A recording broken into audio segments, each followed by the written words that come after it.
Hey guys, welcome to my workshop. So in today's video, I'm going to show you how to make a wooden whistle. Now this video is inspired by Jolene Brembels.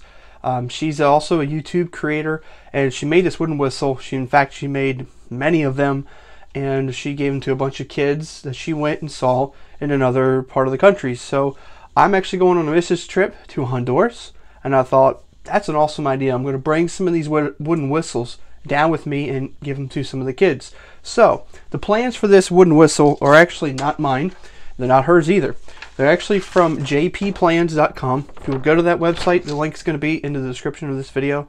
You can download these plans and follow those plans along with my video or even her video, and you'll be able to create these wooden whistles yourself.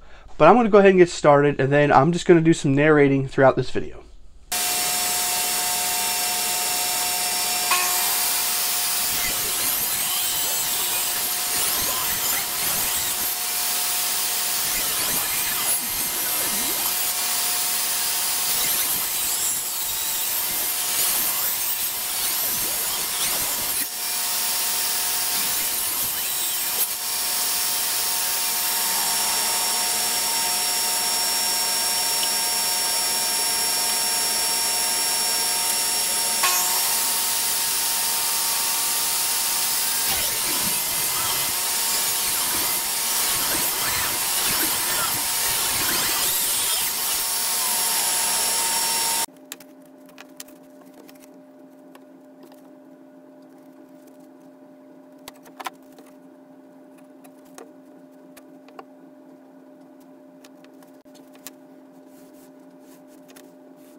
Hey there, so I am in Honduras. It's Danley, Honduras, and that whistle I gave away, obviously the kid really loved it. So I hope you enjoyed watching this video, and I will see you back in the States.